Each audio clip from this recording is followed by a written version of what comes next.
Alléluia. Shalom, shalom. Que le Seigneur vous bénisse, bien-aimés. Vous qui me suivez, soyez patients et soyez bénis parce que l'heure est grave. Bien-aimé, je t'invite à nous rejoindre rapidement et je t'exhorte en même temps de ne pas abandonner les armes.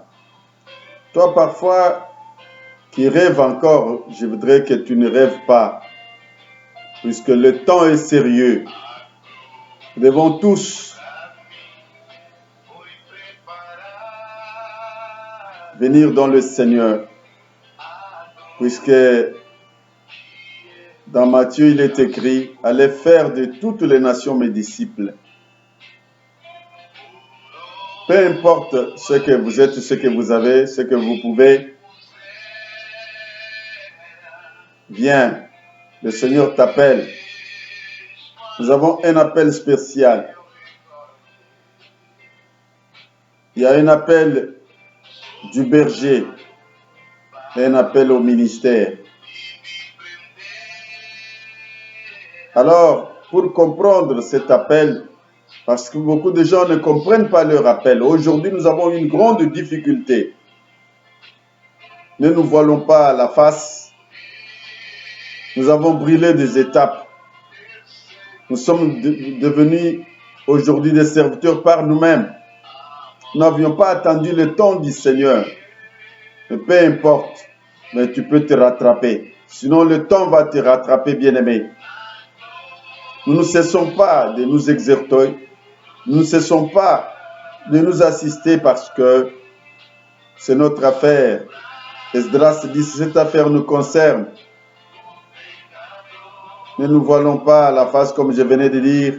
Ne nous cachons pas derrière la cravate. Les choses sont sérieuses. Sinon, on va nous ramasser comme des chenilles. C'est pour cela, je viens tout à l'heure entrer dans ta maison pour une exhortation, un message qui peut encore te donner du tonique, du spint à l'œuvre de Dieu. Nous sommes tous appelés. Je dis qu'il y a l'appel du berger, l'appel du mystère et l'appel même à la mission. Je vais un peu partager avec toi ce point sur l'appel. Et dans notre appel, chaque appel est accompagné de 3 types d'onctions. Nous avons d'abord l'appel du berger, qui est celui qui est très important dans la vie. Jésus a trouvé ses disciples. Comment il les a eus? Il les a appelés. Es-tu appelé? C'est ça le problème. Parce qu'aujourd'hui, nous servons Dieu. La plupart de frères et de sœurs, ils servent Dieu par profession.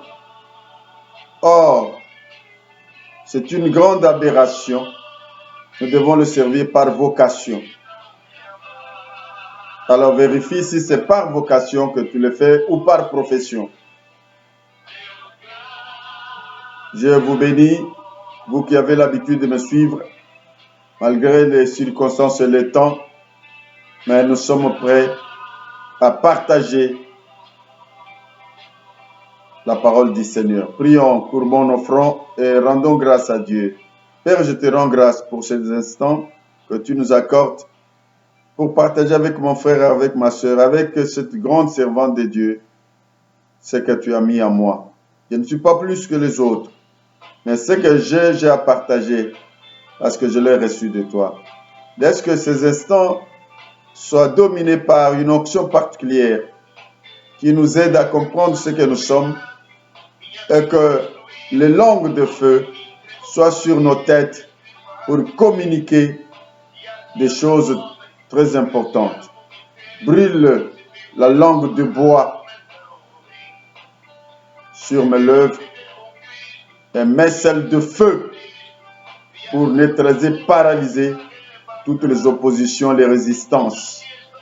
Laisse que chacun de nous, par ce message, comprenne à quoi il est appelé, si c'est par vocation ou par profession, ou c'est par envie. Merci, cher Saint-Esprit. Merci pour l'onction que tu déposes sur nous. Jésus a dit, l'Esprit du Seigneur est sur moi, et le Seigneur m'a oint. Saint-Esprit vient nous oindre pour enseigner et pour communiquer la parole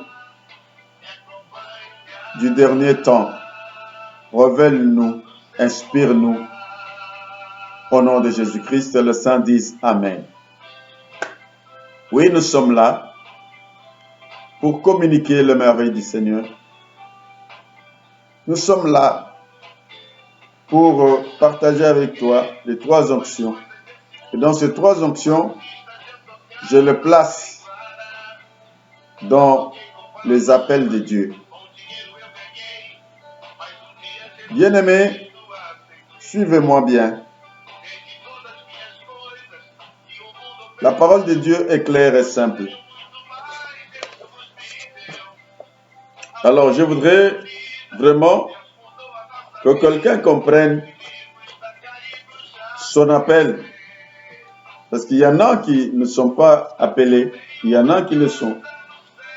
Alors, j'ai dit qu'il y a l'appel du berger. Le berger t'appelle pour être avec lui. Et puis, l'appel au ministère, parce que c'est lui qui va te passer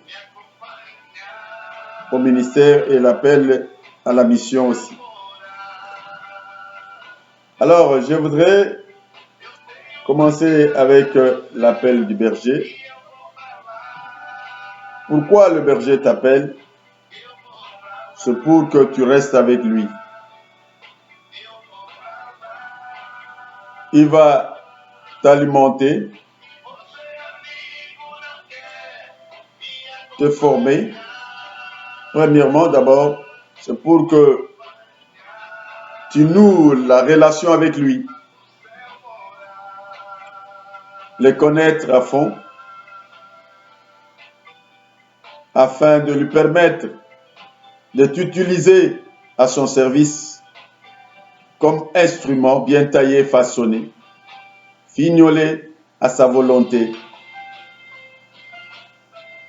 Je voudrais aller avec vous dans 1 Samuel 3, du premier verset. La Bible me parle de l'appel de Samuel. Bien-aimés, si nous allons lire la parole de Dieu, nous allons trouver des choses très profondes. Quand Dieu a appelé Samuel, c'était vraiment extraordinaire. Suivez-moi, bien-aimés. L'histoire de Samuel, nous connaissons bien. Qu'il était l'enfant unique. Pas unique, mais avant. C'est le premier enfant que Anna a eu avec beaucoup de difficultés, après beaucoup de mortifications de sa rivale. Et Anna va voir Samuel, vous savez comment Anne l'a eu. Et comme elle avait fait promesse au Très-Haut, elle ne pouvait pas le garder. Elle ne pouvait pas changer sa prière pour dire à Dieu non, voilà, je n'ai qu'un seul enfant. Je ne sais pas à quel âge elle avait déjà eu, parce que Pénina avait déjà beaucoup d'enfants. Elle n'avait rien du tout. Alors, elle va tenir à sa promesse pour aller déposer l'enfant au temple. puisqu'elle avait dit, si tu me donnes l'enfant, je vais le mettre à ton service. Elle a fait ça. Ça, c'est très important. Ayant fait cela, qu'est-ce qui va se passer? Dieu observait et Dieu est avec celui qui tient ses promesses. Comme Anne avait fait, la Bible dit qu'elle a eu d'autres enfants. Mais je parle de Samuel, bien qu'il travaillait dans le temple, avec comme responsable le sacrificateur Élie. Alors, l'enfant déposé au temple, je voudrais retracer un peu son comportement. Il ne voyait qu'Élie, bien que Élie était déjà désavoué et ses enfants, mais lui ne s'est pas mêlé à leurs problèmes. J'invite à un serviteur et une servante de Dieu qui a toujours la langue de bois, parler mal aux serviteurs, s'ingérer et entrer dans n'importe quoi. Abstiens-toi des choses qui ne te concernent pas. Élie était un berger. Samuel, quand on l'a déposé par sa mère, il ne voyait que son berger, Élie. Jésus dit, je suis le bon berger. Mais Élie avait des problèmes sérieux. Ce n'est pas lui, mais c'était ses enfants. Alors, Dieu ne cessait pas de leur parler. Et lui en savait quelque chose sur le comportement de ses enfants. Pour ne pas aller trop en détail, mais je voudrais me fixer et miser sur l'essentiel. Je parle de Samuel.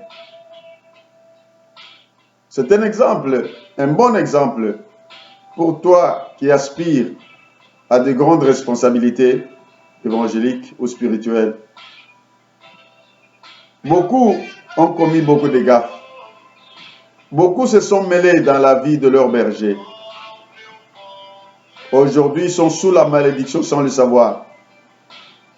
Il faut te repentir. Il faut arranger ta vie, puisque ce n'est pas ça la volonté de Dieu. Ce n'est pas ça la parole de Dieu. Bien-aimé, si tu crois que Dieu va fermer l'œil, non. Aucune lettre, ni aucun iota ne passe pas sans être accompli. Dieu veille sur sa parole pour l'accomplir. La Bible dit, il est même derrière la parole. Attention à notre comportement. Attention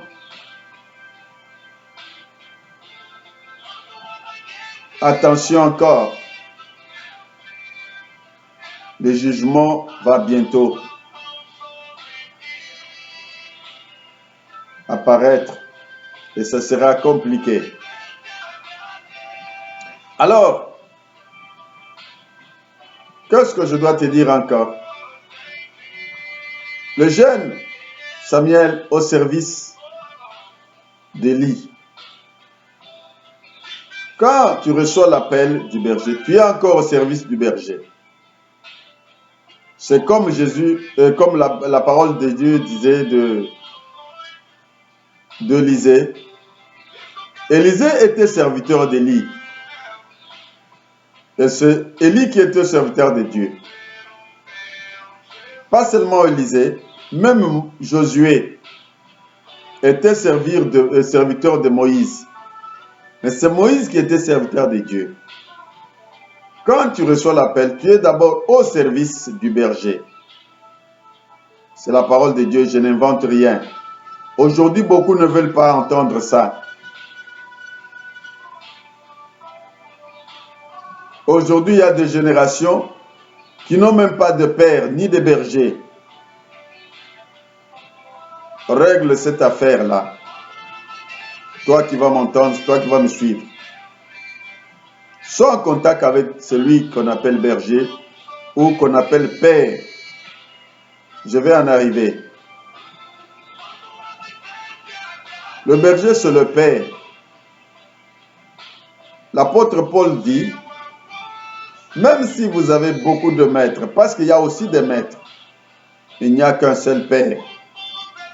Il s'est pointé devant Timothée, Tite et les autres comme leur Père. Bien-aimé, confectionne-toi un Père si tu ne l'as pas. Sois en contact avec lui. Sois en bonne relation, en bon terme. Ça ne te dérangera pas, ça n'enlèvera pas ce que Dieu a déjà mis. Ça ne changera rien, mais règle cette situation-là, puisque c'est ce qui fait maintenant la difficulté énorme que nous avons dans l'Évangile. On ne sait pas qui est quoi. C'est compliqué. Alors, cherche à être en relation. Parce qu'il y a des gens qui sont devenus de Melchisedec. Ils ne savent pas qui peut les encadrer. Le berger, c'est ton chapeau. Il faut avoir, chaque tête a un chapeau. Il faut en avoir. Alors, retournant à la parole, bien que les enfants étaient perverses, les enfants d'Élie étaient perverses, ne connaissaient pas l'Éternel. Attention, parce que je sais que la plupart des enfants des serviteurs de Dieu sont perverses. Ils ne veulent pas suivre la parole de Dieu, ni apprendre les choses de Dieu. Mais ce sont les autres enfants qui viennent et apprennent plus que les enfants des serviteurs de Dieu. Ça se passe beaucoup. C'est pour cela que nous faisons un grand effort pour mettre aussi nos enfants à l'abri de la parole de Dieu, à la connaissance des choses de Dieu. Nous devons faire cet effort-là, puisque c'est le risque que nous avons déjà. Alors, on a vu que Samuel était au service d'Élie. Bien-aimé, tu peux avoir la grâce, toute grâce est encadrée. Et la grâce et l'onction se transmettent, sont transmissibles. C'est ce que nous devons savoir. Ce jeune homme était là et ne voyait qu'Élie. Voilà, c'était son problème. Nous le vérifierons lorsque nous appellerons, lorsque nous parlerons sur l'appel au ministère. Parce qu'il y a des gens qui tâtonnent aujourd'hui.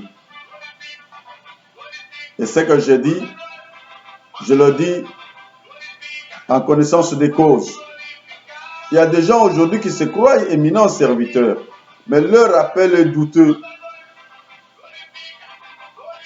Ils n'ont pas compris à quelle étape ils sont. Ça, c'est très dangereux.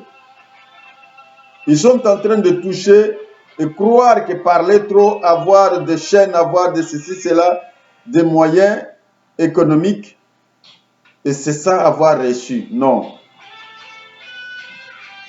Attention, le diable nous a trompés. Nous avons brûlé les étapes. Si tu es de ce que je parle, revois un peu la situation. Sinon, tu vas aller des erreurs en erreur. Tu vas écoper toujours des bêtises. Et tu ne sauras pas ce qui se passe. Tu vas accuser le diable pour rien, mais tu n'as pas suivi. Le parcours n'est pas bien. Arrange ton parcours, tu vas voir que tu vas bien aller. Je t'en supplie, je ne te sous-estime pas. Je ne pense pas que tu n'as pas l'œuvre, tu n'as pas la grâce. Mais revois bien ton parcours. Tu as commis beaucoup de gaffes et beaucoup d'erreurs. Et tu es en train de cacher beaucoup de choses. C'est pas bien. Il n'y a rien qui va se cacher parce que tout sera à la surface. Et puis nous te connaissons, nous savons d'où tu viens et comment tu parles. Mais pour ne pas te manquer du respect, nous te parlons avec amour. Merci, si quelqu'un m'entend, que Dieu le bénisse. Je reviens sur cet appel pour qu'on vérifie ensemble comment Jésus a appelé ses disciples. Dans Matthieu 4, nous allons voir, au chapitre 18, nous allons voir comment il a appelé deux frères qui pratiquaient la pêche. Alors il les a dit que je vais vous faire des pêcheurs d'hommes. Écoutez-moi, le langage du maître. Après, quand ils ont compris, parce que l'appel de Dieu est terrible. Jésus, il était Dieu parmi nous. Et lui-même, quand il va t'appeler, ça bouge. Tu n'as pas de résistance. Parce que l'appel touche même la moelle épinière. Ça bouge. Quand Dieu ouvre sa voie vers toi, c'est grave. Tu es pris comme un poisson. Il les a appelés. Les deux sont venus. Alors, il a commencé à les encadrer. Parce que quand le maître t'appelle, la première chose, c'est pour rester avec lui. Pour l'éducation chrétienne, d'abord, approfondir les relations avec lui. C'est le temps aussi de passation spirituelle. On te passe une capacité surnaturelle au travers le berger. Et là, c'est un temps aussi d'être forgé par le berger. Il va forger ton caractère. Même ton éducation, si tu n'avais pas bénéficié de l'éducation profane, il est capable de le faire. Alors là, on te travaille, on te façonne pour que tu deviennes un instrument comme Paul. Nous sommes des instruments que Dieu utilisait, appropriés, formés en conséquence. Alors, je voudrais vraiment ce message partager avec toi avec beaucoup d'amour, parce que le berger va te faire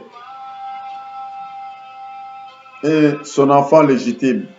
Parce qu'il y a des enfants tout court, il y a des ramassis, il y a des enfants illégitimes.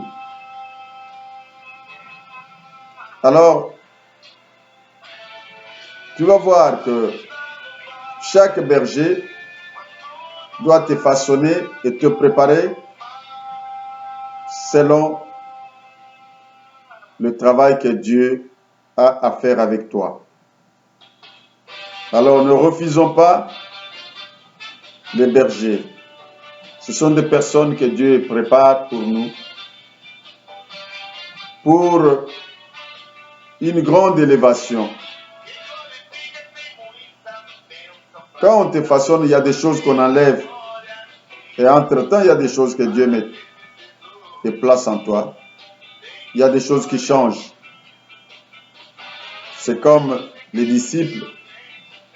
Ils sont restés avec Jésus pendant tout ce temps, pendant les 3 ans. Ils ont été façonnés, préparés pour le travail.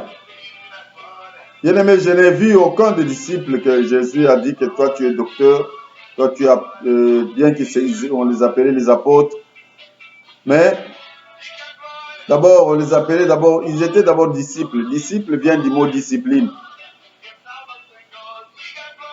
Parce que tu ne peux pas être disciple sans discipline. Tu ne peux pas être prince sans principe. Voilà comment Dieu fait. Alors nous étions obligés, ou nous sommes obligés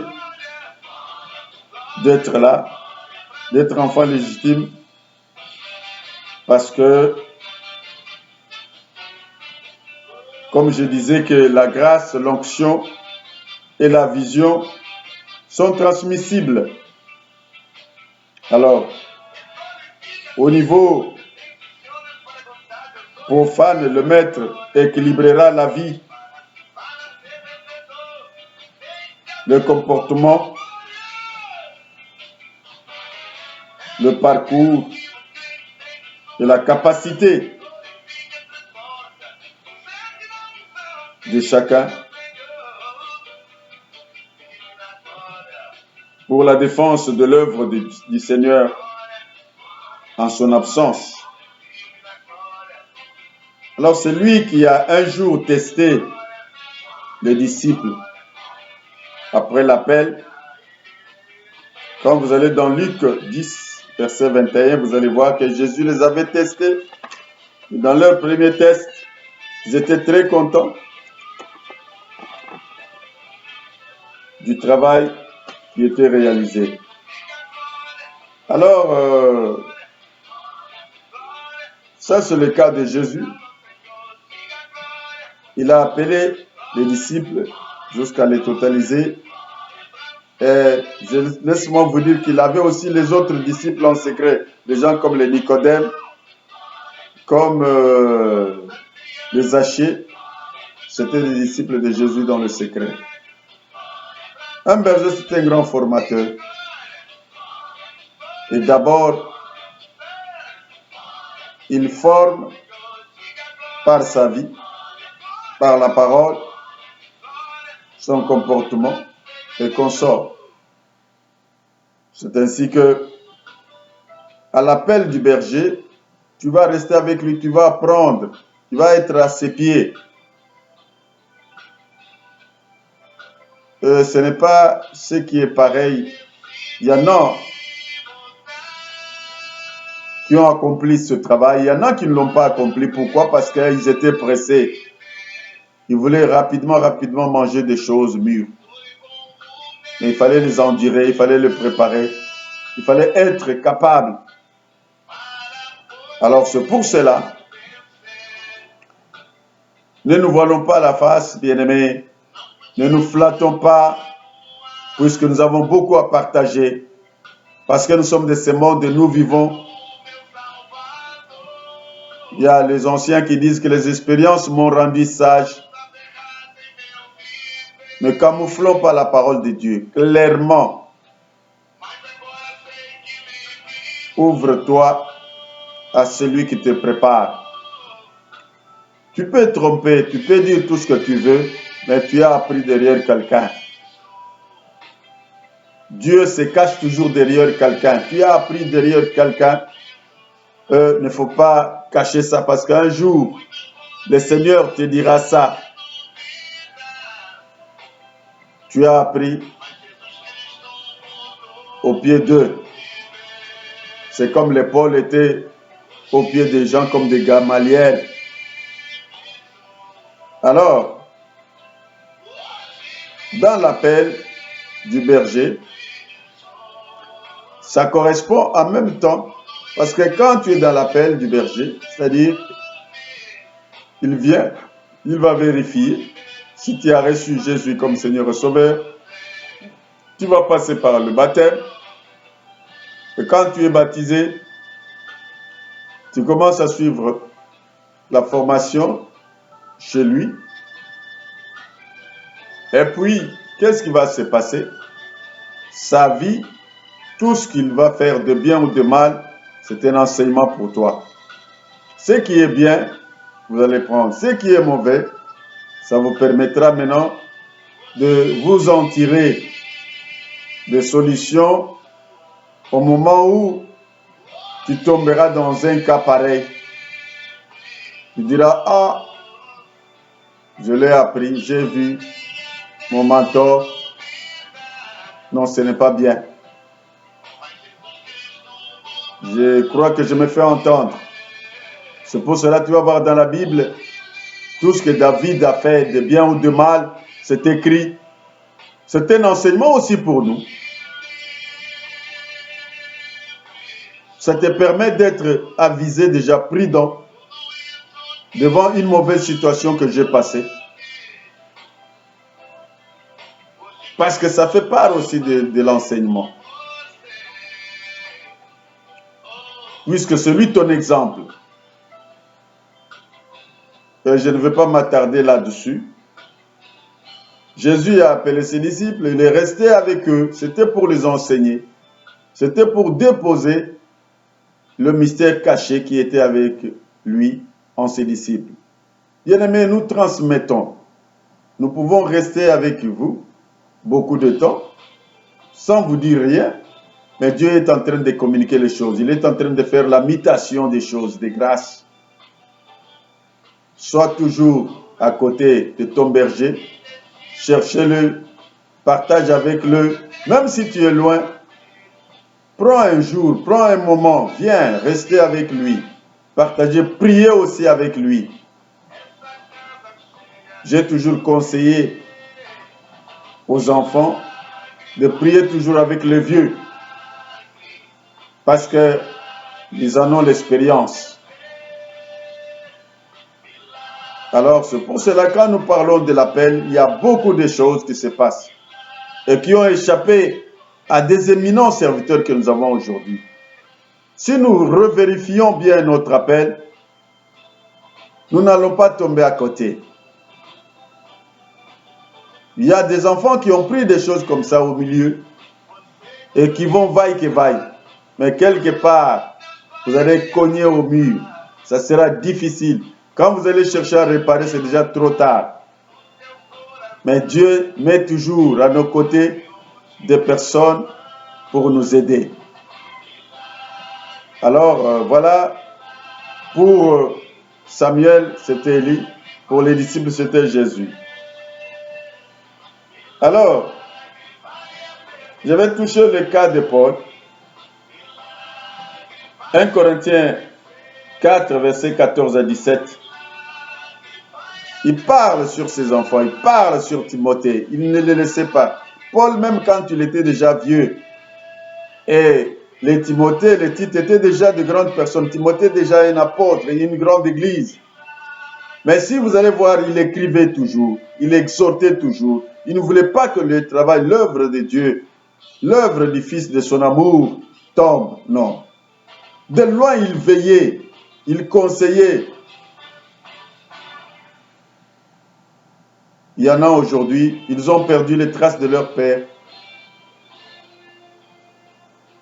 Il se croit tout.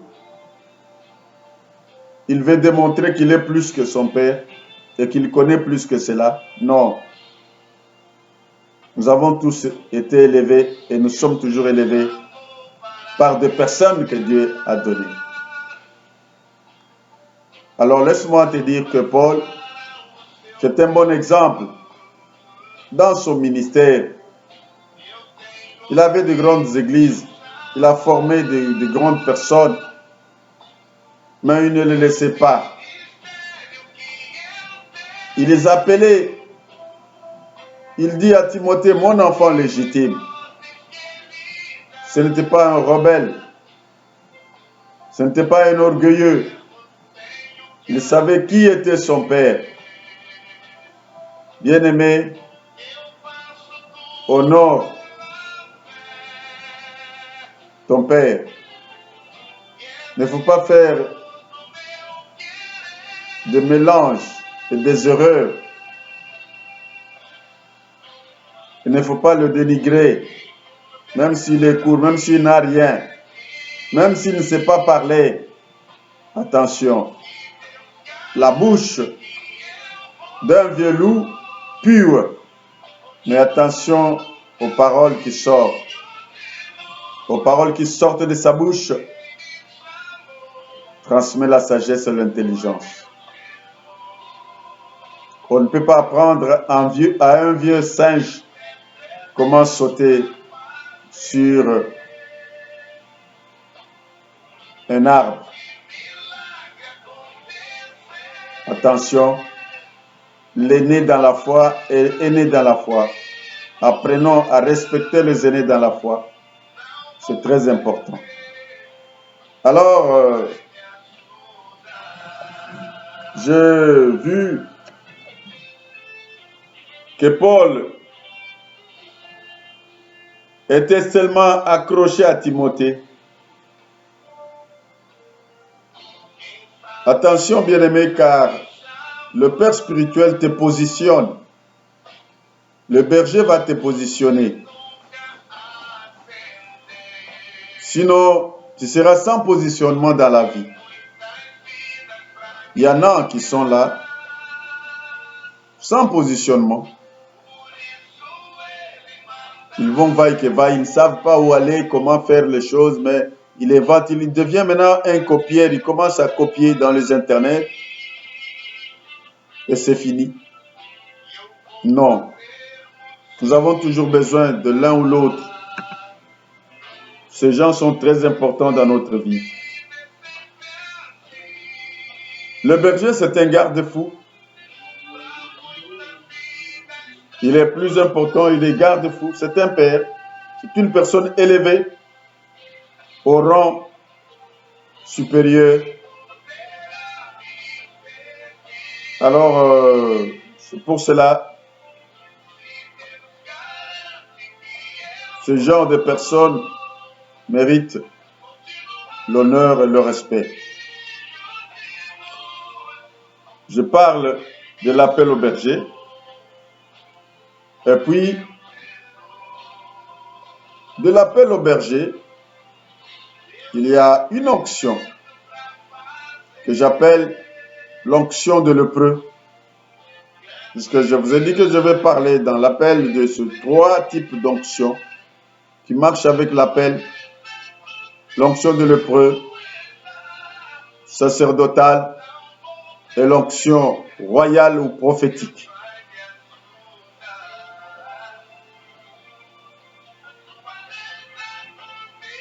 Dans l'onction de lépreux,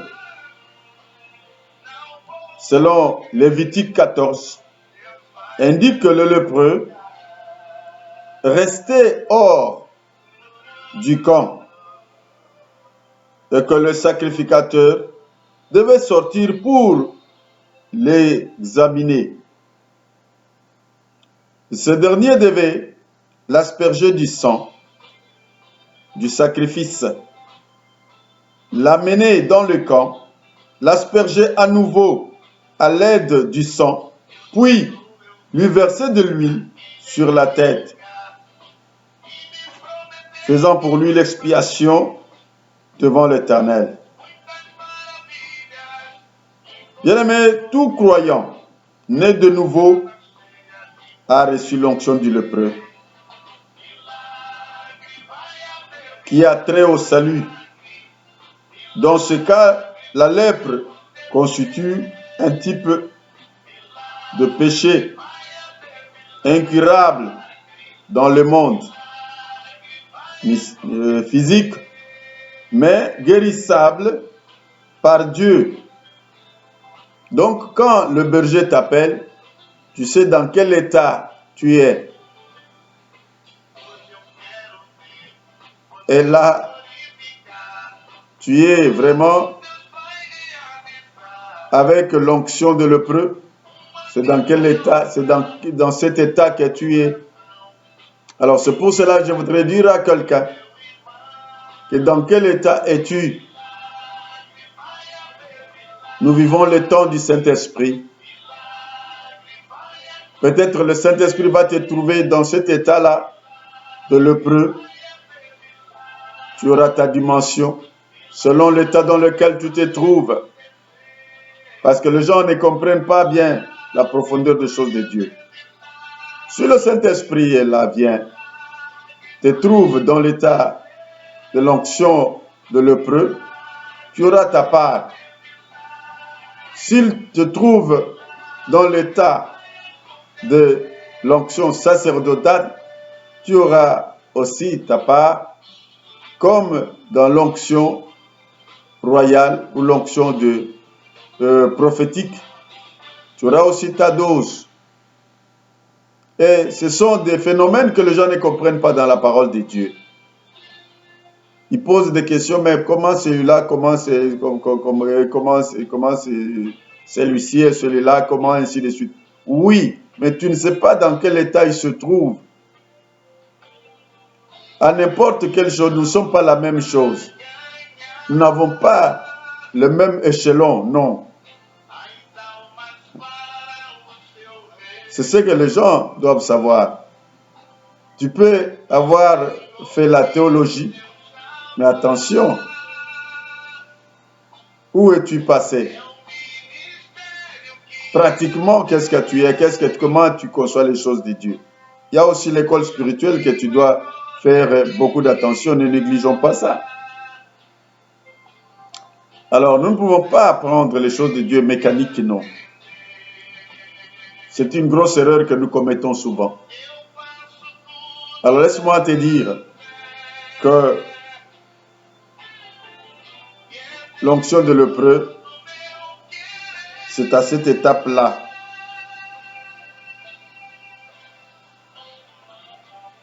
Alors,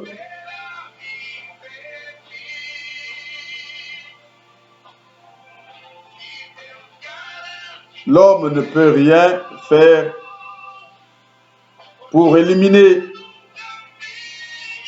le péché et ses conséquences. Alors, dans la purification rituelle de l'agneau,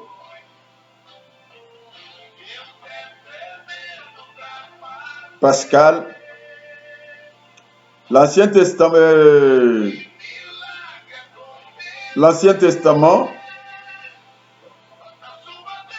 on procédait à des aspersions à l'aide du sang des animaux sacrifiés.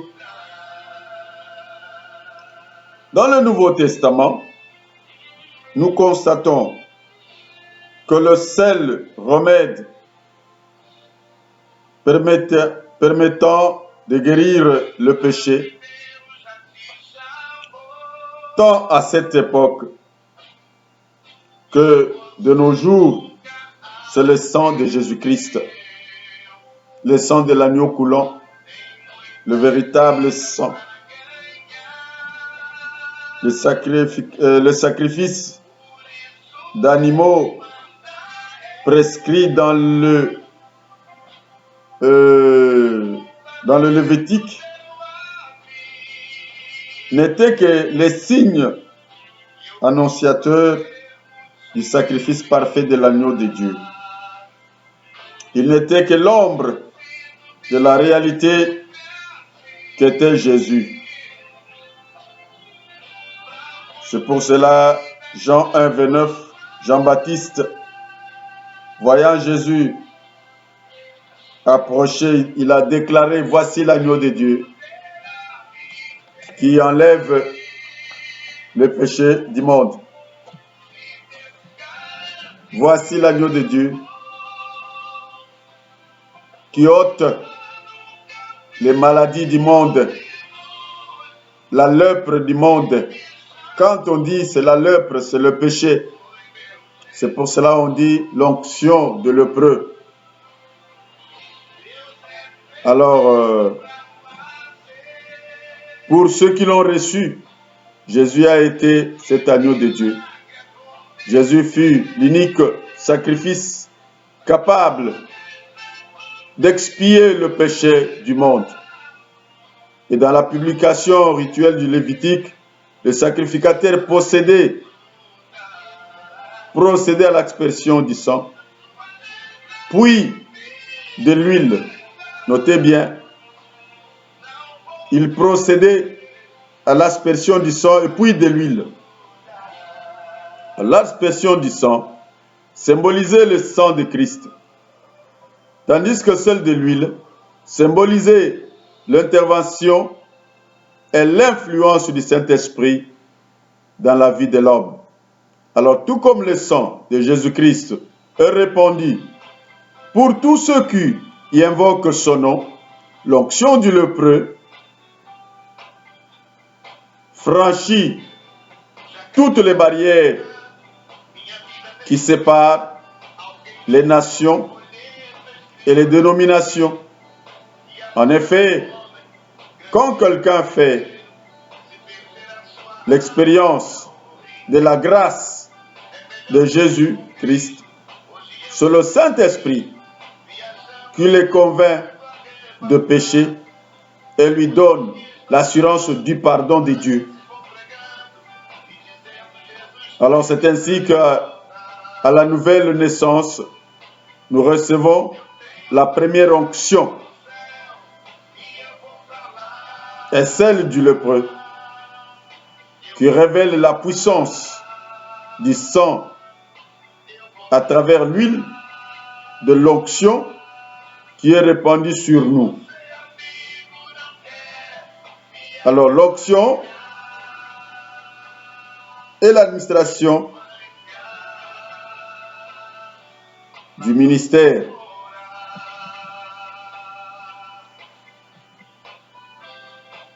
merci pour l'onction de lépreux. Merci, sans elle, nous ne comprendrons pas les choses de Dieu.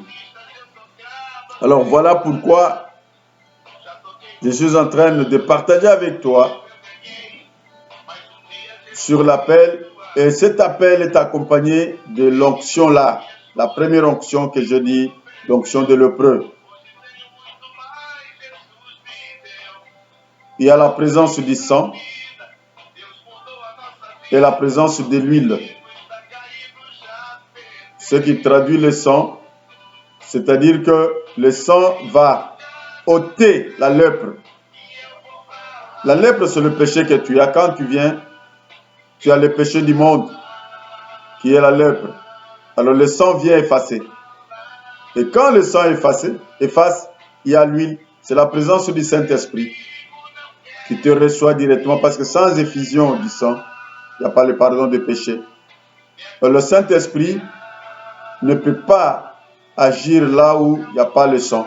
Il faut que le sang vienne nettoyer, parce que le sang ne cache pas le péché, ne couvre pas, mais le sang efface, enlève, et Dieu oublie ton péché.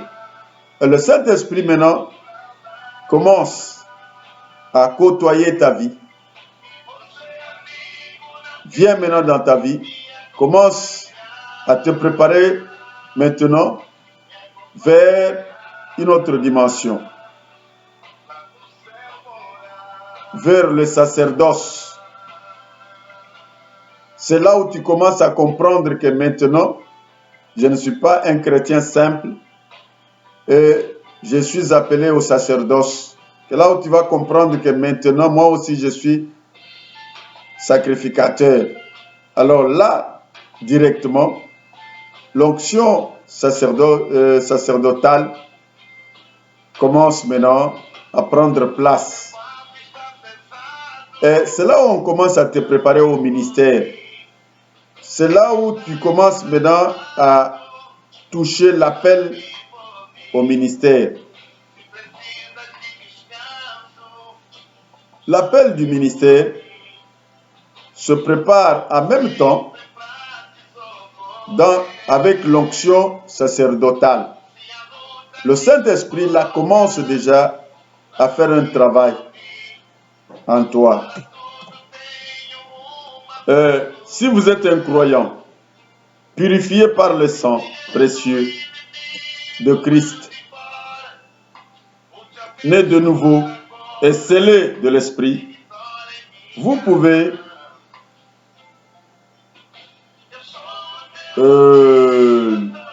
devriez accéder à la deuxième onction, l'onction sacerdotale. Ce niveau d'activité du Saint-Esprit reste étranger à la vie de bon nombre de croyants et ils n'ont pas la moindre idée de la manière dont ils peuvent recevoir cette onction. Vous savez pourquoi? Parce que beaucoup bon nombre de chrétiens, de croyants, restent toujours là sans pour autant savoir à quelle étape il est en train de passer.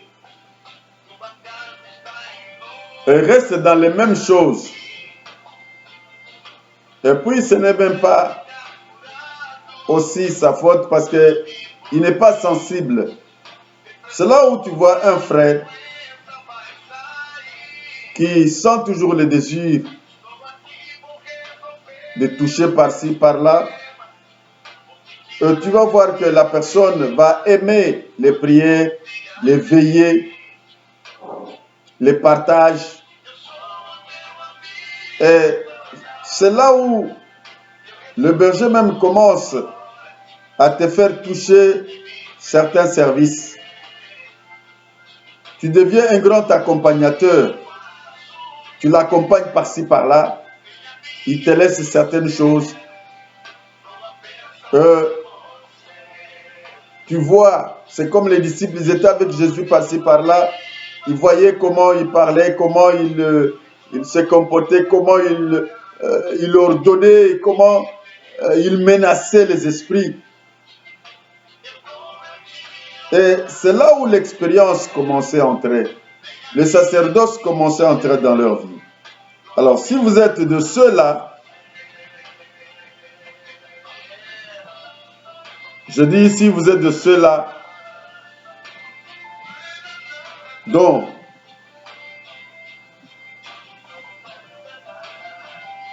Dieu a appelé pour cette tâche-là, que votre vie ne présente aucun signe de ce genre de bénédiction, alors lisez la suite. Vous découvrirez, recevrez cette grâce, cette onction. Vous comprendrez à quelle étape vous êtes, où vous êtes encore au niveau de l'onction de lépreux, où quelque chose a commencé à chanter et à changer. Beaucoup de gens sont distraits. Il y en a qui ont peur.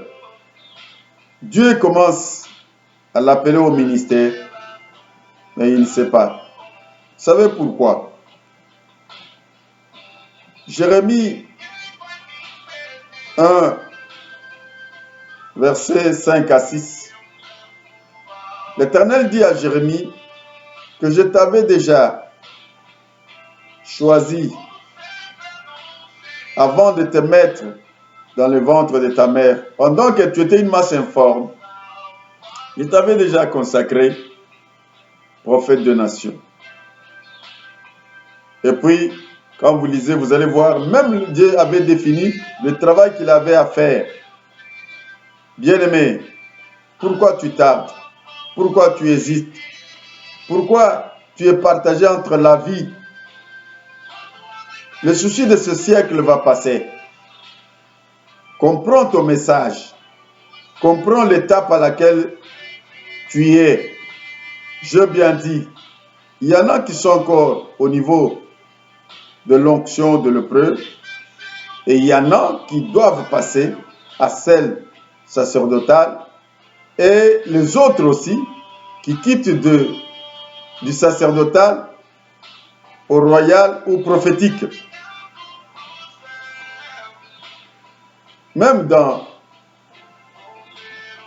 l'Ancien Testament, les rois étaient ouais, les prophètes étaient ouais, les imminents serviteurs de Dieu, ils étaient ouais. La consacration, Dieu nous l'a déjà consacré. Là, ce n'est pas à discuter. Ce que nous faisons, nous confirmons, nous reconnaissons.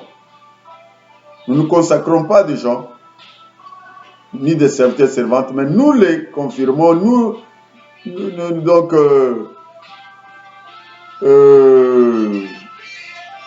donc, nous venons seulement attester la grâce que Dieu a mis en toi. Alors ne t'invente pas une grâce que tu n'as pas. Si tu n'es pas encore passé par là, non, parce qu'il y en a qui changent de ministère. Aujourd'hui, il est prophète. Demain, il est évangéliste. Le lendemain, il est évangéliste. Aujourd'hui, tout le monde cherche à être prophète ou apôtre ou pasteur. Mais ça ne se fait pas. Parce que chaque grâce se voit. Les 5 ministères ils sont tous des ministres. Mais tu commences à en vouloir ce que Dieu t'a donné et tu veux toujours devenir tel. Non. Il y a une chose que je dois épingler parce qu'il y a des gens qui pensent qu'un évangéliste ne peut pas diriger une église. Qui a dit ça? Mais il y en a, il est évangéliste. Nous avons eu des frères évangélistes et il a même cette grâce. Non. Il a lutté toujours pour devenir pasteur. Ça va. Mais quand vous allez, il n'a aucune notion pastorale. Il y en a qui luttent pour être des prophètes, c'est bien.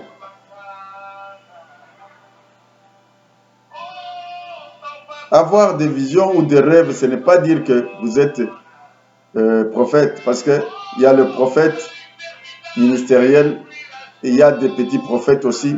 Il y a la prophétie comme don, et il y a la prophétie comme ministère. Alors, on ne sait pas comprendre le ministère prophétique et le don prophétique. Ça devient méli-mélo et c'est fini, vaille que vaille. Nous acceptons qu'est-ce que nous allons dire. Mais vous allez voir qu'il a des lacunes sérieuses de définir son ministère. Nous ne voulons pas arriver à ces choses. Si tu es de ces gens-là, arrange-toi. Fixe-toi sur une chose. Tu ne peux pas être tout.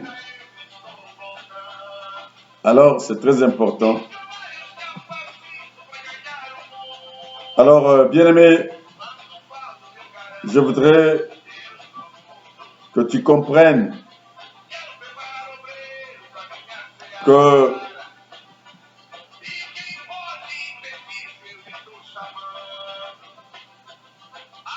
je ne dois pas insister sur l'importance de cette étape dans la mesure que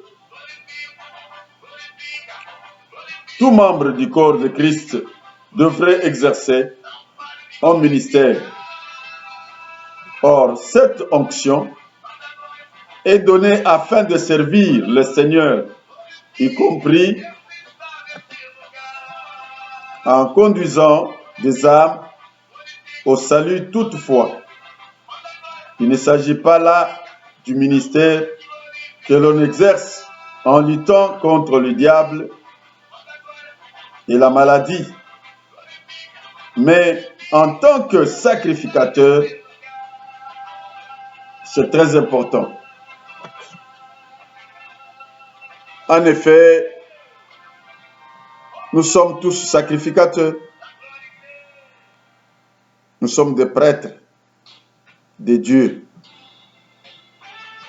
Même si nous n'avons pas forcément reçu l'ordination pour parler du haut d'une chaire ou diriger des réunions d'évangélisation et de guérison.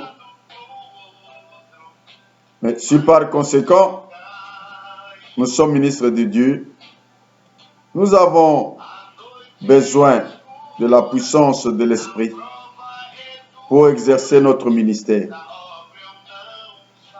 Bon, cela signifie que nous devons recevoir le baptême du Saint-Esprit. Ça, c'est très important, qui est l'onction sacerdotale du Saint-Esprit sur nous. Sans cela, nous n'accomplirons pas grand-chose. Et par ailleurs, c'est important, l'onction sacerdotale se manifeste par l'unité au sein du corps de Christ en tant que mode de vie dans le royaume de Dieu. Alors, Je rencontre bien trop souvent des gens qui se déclarent porteurs de cette onction tout en étant de loups solitaires. Ils estiment leur appel et leur ministère tellement remarquables qu'ils en oublient le corps de Christ. En effet, c'est Dieu qu'ils oublient. Alors, la marque de l'onction sacerdotale authentique est l'unité et l'harmonie. Ça, c'est la marque authentique de cette onction. Parce que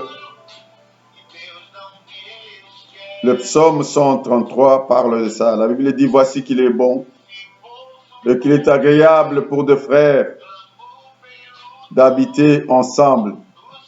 C'est comme l'huile, la meilleure, qui est répandue sur la tête, descend sur la barbe d'Aaron, qui descend sur les bords de ce vêtement. Alors, c'est très important. L'onction sacerdotale ne se manifeste pas en privé, mais dans l'unité. L'Église fonctionne comme un corps. Ça, c'est très important. Alors, si vous voyez dans les Actes des Apôtres, nous allons voir que le jour de la Pentecôte, 120 personnes, dans Acte 1, verset 15, étaient réunies d'un commun accord dans la chambre haute, où le Saint-Esprit survint sur elle avec puissance, sous la forme, sous le symbole de langue de feu. Merci. Merci pour les langues de feu. C'est ce que je venais de partager tout à l'heure. Que le Saint-Esprit est venu sous la forme d'un feu. Avec des langues de feu. C'est pour brûler celles de bois. Parce que nous avons les langues de bois et de feu. C'est lui qui a l'onction sacerdotale. Le Saint-Esprit descendra sur lui et fera ce travail. Merci Seigneur. Alors c'est contrairement à l'onction du lépreux, celle sacerdotale ne se reçoit pas une fois pour toutes. Sous l'ancienne alliance, les sacrificateurs étaient oints d'huile tous les jours. Il en va de même pour nous. Sous la nouvelle alliance, nous avons besoin d'une onction quotidienne. Voilà pour aujourd'hui. Je voudrais terminer par là, mais c'est à suivre. Il y aura une suite. Il me reste l'onction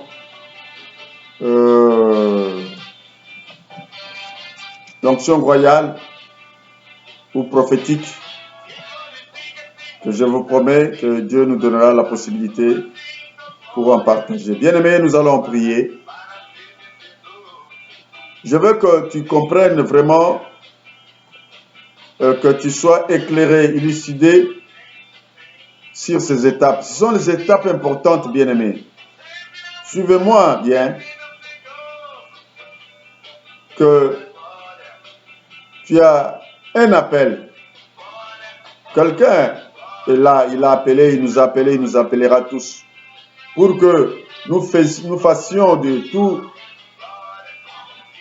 le peuple de Dieu sur la terre, tous les habitants, ses disciples. Mais nous devons comprendre à quoi nous sommes appelés et les étapes que nous devons franchir. C'est pour cela l'appel du berger est important. C'est le berger qui va te façonner, te fignoler, Et là, quand on t'appelle, tu reçois l'onction de l'épreuve. Et j'ai expliqué. Et puis, l'onction sacerdotale. Et là, on te prépare pour l'appel au ministère. Que le Seigneur te bénisse. Père de gloire, nous avons besoin de toi. Nous avons besoin de te connaître davantage. Nous avons besoin de saisir ce que tu as préparé, ce que tu prépares jour et nuit pour nous. Glorifie ton nom pour mon frère et ma soeur qui est en train de me suivre. Et que ce que je partage lui donne la vie et la force. Et qu'il comprenne là où il est et qu'il change, qu'il récupère ses positions puisque tu reviens bientôt. Qu'il ne rate pas sa mission, qu'il ne rate pas son appel et qu'il comprenne sur quel chemin il est. Il est en train de dévier ou il est sur le bon chemin. Qu'il se retrouve. Faites-le pour la gloire de ton nom, Seigneur. Au nom de Jésus-Christ, j'ai ainsi prié. Amen. Que le Seigneur te bénisse. À suivre.